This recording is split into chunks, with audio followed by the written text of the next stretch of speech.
Hello everyone, welcome to the new word with height in thinking. तो दोस्तों, आज हम जेई के 5 क्वेश्चन डिस्कस करने वाले जो कि पीवाईक्यू में पूछे गए हैं। हमारा मोटिव है कि कम समय में आपको ज़्यादा चीज़ें सिखाऊं और पीवाईक्यू के थ्रू क्वेश्चंस रिवाइज कराऊं।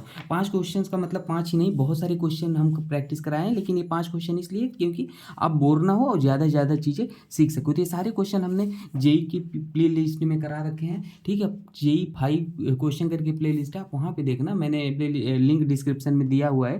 तो इस क्वेश्चन के थ्रू हम कॉन्सेप्ट, ट्रिक्स, टेक्निक सिखाते हैं और आपका कम समय में ज़्यादा चीज़ें रिवाइज कराते हैं। तो आइए स्टार्ट करते हैं इसको रिवाइज करना, ठीक है दोस्तों। चलिए देखिए, ये हमारे पास दोस्त है पहला क्वेश्चन। इसमें जी 2024 में पूछा गया था, बोला था कि इसमें स्टेबिलिटी ऑर्डर बताना है। तो भाई कभी भी रेजोनेटिंग स्ट्रक्चर की स्टेबिलिटी पूछता है ना, तो आप ऐसे लगाना। आप कोई कहेगा सर रेजोनेंस क्या होता है, तो दोस्तों मैं बता दूं आपको रेजोनेंस की कंडीशन क्या होती है, कैसे जानोगे कि रेजोनेंस हो रहा है। देखो ABC, negative charge, positive charge, lone pair, double bond या तो ट्रिपल बॉन्ड, ये कंडीशन कहीं पे दिख जाए तो वहाँ पे रेजोनेंस होता है, ठीक है। एक कंडीशन और होता है, अगर यहाँ पे ए पे लोन पेयर है, बी पे कार्बोकैटायन है, तो भी रेजोनेंस होता है। बाकी डिटेल मैंने रेजोनेंस में पढ़ा रखा है, ठीक है। तो ये रेजोनेटिंग स्ट्रक्चर है। अब रेजोनेटिंग स्ट्रक्चर की स्टेबिलिटी कैसे फाइंड आउट करते हैं पता है? 4 रूल होता है, स्टेप वाइज फॉलो करना। पहला रूल, अनचार्ज स्पीसीज जो होता है वो ज़्यादा स्टेबल होता है चार्ज से, यही सीक्वेंस फॉलो करना, ठीक है। तो क्वेश्चन मैक्सिमम टाइम कभी गलती ही नहीं होगा। दूसरा होता है, जितने ज़्यादा नंबर ऑफ पाई बॉन्ड होंगे उतने ज़्यादा हमारा स्टेबिलिटी होगा, ठीक है। तीसरा रूल ये कहता है कि जो इलेक्ट्रोनेगेटिव एलिमेंट है वो नेगेटिव चार्ज रखना चाहेगा और जो इलेक्ट्रो पॉजिटिव है वो पॉजिटिव। और चौथा रूल ये कहता है कि अगर अपोजिट चार्ज हैं तो हमेशा क्लोज रहना चाहेंगे। कहाँ क्लोज रहना चाहेंगे, बस यही रूल को फॉलो करना है स्टेबिलिटी ऑर्डर। बाकी डिटेल में तो मैंने बताया। अब देखो इन तीनों स्ट्रक्चर में देखो, तो पहला वाला तो अनचार्ज है, तो पहला रूल के अकॉर्डिंग पहला तो सबसे ज़्यादा स्टेबल हो गया भाई। अब इसमें देखो, इसमें यहाँ ऑक्सीजन इलेक्ट्रोनेगेटिव है, वो नेगेटिव रखना चाहेगा, यहाँ पे ऑक्सीजन पे पॉजिटिव है, तो बी हो जाएगा और फिर सी हो जाएगा। तो अपना हो गया, बाकी रूल अप्लाई कर लेना। सिंपल क्वेश्चन था, ठीक है, ये हो गया। अब देखो नेक्स्ट क्वेश्चन था हमारे पास, ये इसमें पूछा था कि स्टेबिलिटी ऑफ कार्बन आयन बताइए। तो स्टेबिलिटी ऑफ कार्बन आयन आप कैसे बताओगे, ध्यान देना, मैं आपको बताता हूँ। अगर यहाँ पे आप सबसे पहले एरोमेटिसिटी देखो, ये रिंग हमारे पास एरोमेटिक है, इसका भी ट्रिक आपको सिखा देता हूँ। अगर पाई इलेक्ट्रॉन डिवाइड कर दो 4 से, डिवाइड हो जाता है तो एंटी एरोमेटिक होता है। डिवाइड अगर नहीं होता है तो एरोमेटिक होता है। और अगर एक भी sp3 कार्बन दिख जाए तो हमारा नॉन एरोमेटिक होता है। और अगर इनमें भी स्टेबिलिटी का ऑर्डर पूछें तो एरोमेटिक ज़्यादा होता है, फिर नॉन एरोमेटिक होता है, एंटी एरोमेटिक सबसे लीस्ट स्टेबल होता है। ये भी बात आप याद करके लिखना, ठीक है। चलो अब देखो, ये हमारे पास एरोमेटिक हो गया, ये तो भाई सबसे स्टेबल हो गया, A B C और डी वाला तो भाई सबसे स्टेबल हो गया, इसमें तो कोई डाउट ही नहीं है अपने पास।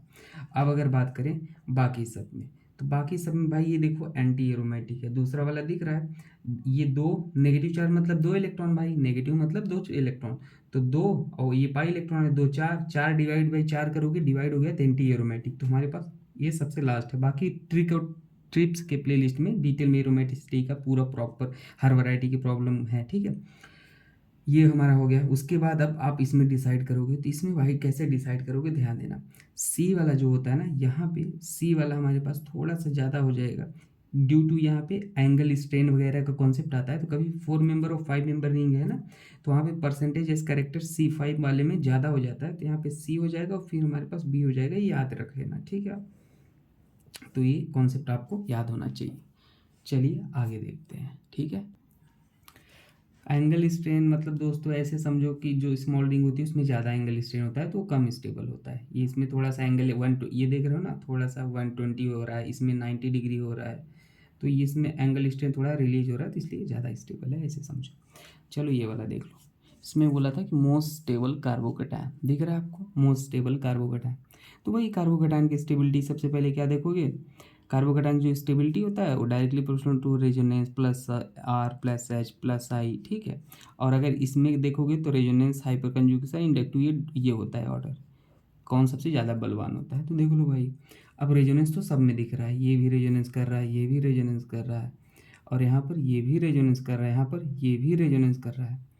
तो अब आप कैसे डिसाइड करोगे कि भाई कौन ज़्यादा स्टेबल है।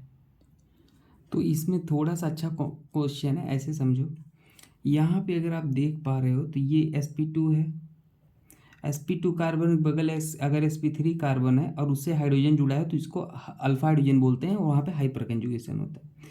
तो अगर दोस्तों देख पा रहे हो तो यहाँ पर भी 2 हाइड्रोजन जुड़े हैं sp3 से और यहाँ पर 1 हाइड्रोजन है। तो यहाँ पे हाइपर कंजुगेशन हो रहा है प्लस ये रेजोनेंस भी कर रहा है और इसके पास 3 अल्फा हाइड्रोजन है। लेकिन यहाँ पे आप देखो तो यहाँ पे हमारे पास क्या हो रहा है, केवल 2 अल्फा हाइड्रोजन है और हमारे पास ये रेजोनेंस कर रहा है। तो भाई यहाँ पे 3 अल्फा हाइड्रोजन है और हमारे पास रेजोनेंस भी है। तो जो मोस्ट स्टेबल डोमिनेटिंग फैक्टर है वो हमारे पास ये वाला हो जाएगा। याद रख लेना, अच्छा क्वेश्चन था ये। ठीक है, तो ऐसे यहाँ पे रेजोनेंस हाइपर कंजुगेशन, यहाँ भी रेजोनेंस हाइपर कंजुगेशन, पर यहाँ पे 3 अल्फा हाइड्रोजन, यहाँ पे 2 अल्फा हाइड्रोजन। और यहाँ पे तो होगा ही नहीं भाई, यहाँ पे ये क्रॉस रेजोनेंस और लीनियर रेजोनेंस। और क्रॉस लीनियर में अगर डोमिनेटिंग पूछता है तो लीनियर ज़्यादा होता है, ये लीनियर है ये क्रॉस है। ठीक है, तो ये भी याद रख लेना। आइए इस क्वेश्चन को देखते हैं भाई। इसमें बोला था कि बताइए न्यूक्लियोफिलिसिटी ऑर्डर आपको बताना था। ठीक है, तो न्यूक्लियोफिलिसिटी मतलब वही जहाँ पे डोनर टेंडेंसी ज़्यादा हो। तो कॉन्सेप्ट आप कैसे सोचोगे, सबसे पहले ऐसे समझो, न्यूक्लियोफिलिसिटी मतलब जहाँ पे इलेक्ट्रॉन डेंसिटी ज़्यादा हो और जहाँ पे ज़्यादा होगा वो इलेक्ट्रॉन देगा। न्यूक्लियोफिलिसिटी मतलब वही। अब देखो, फ्लोरीन, ऑक्सीजन और नाइट्रोजन और कार्बन में जो इलेक्ट्रोनेगेटिविटी होती है वो ये ऑर्डर होता है इलेक्ट्रोनेगेटिविटी का। क्योंकि फ्लोरीन ज़्यादा इलेक्टिव है तो नेगेटिव चार्ज ज़्यादा रखना चाहेगा, वो देगा नहीं। तो न्यूक्लियोफिलिसिटी तब बढ़ेगी जब हमारा कहाँ पे इलेक्ट्रॉन ज़्यादा दे पा रहे हैं। तो देखो ये तो गलत हो गया भाई, दोनों इलेक्ट्रोनेगेटिव हैं। ये भी गलत हो गया, ऑक्सीजन ऑक्सीजन है इसमें, ये भी ऑक्सीजन ऑक्सीजन है। देखो यहाँ पे नाइट्रोजन है और नेगेटिव चार्ज है।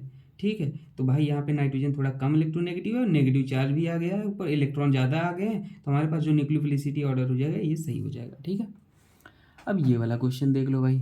ये वाला क्वेश्चन बढ़िया क्वेश्चन है, आईआईटी में बहुत बार क्वेश्चन ऐसे पूछा गया है। तो इसमें स्टेबिलिटी ऑर्डर, तो मैंने आपको रेजोनेंस का कंडीशन बताया था, अगर लोन पेयर और पॉजिटिव चार्ज हो तो वहाँ भी रेजोनेंस होता है, उसको बैक बॉन्डिंग बोलते हैं। अगर ये दिख गया तो भाई बहुत ज़्यादा स्टेबल है। तो देखो ये ऑक्सीजन के ऊपर लोन पेयर, ये पॉजिटिव चार्ज मतलब वैकेंट ऑर्बिटल, इसका लोन पेयर यहाँ पे बैक बॉन्डिंग करेगा। तो भाई बी वाला तो सबसे ज़्यादा स्टेबल हो गया। उसके बाद हमारे पास यहाँ पे क्या हो रहा है, हाइपर कंजुगेशन हो रहा है।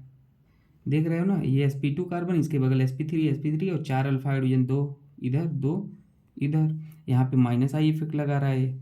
तो भाई माइनस आई तो कार्बोकैटायन को डिस्टेबलाइज करेगा, फिर बी हो जाएगा, फिर ए हो जाएगा और फिर सी हो जाएगा, तो ऑर्डर हो जाएगा। बाकी प्लेलिस्ट में आप देख लेना, मैंने ज्योमेट्रिकल ऑप्टिकल आइसोमेरिज्म का वीडियो ऐसा बनाया, कोई क्वेश्चन गलती नहीं होगा, कम समय में 30 मिनट में सारे कॉन्सेप्ट विद सारे क्वेश्चन। ठीक है, थैंक यू।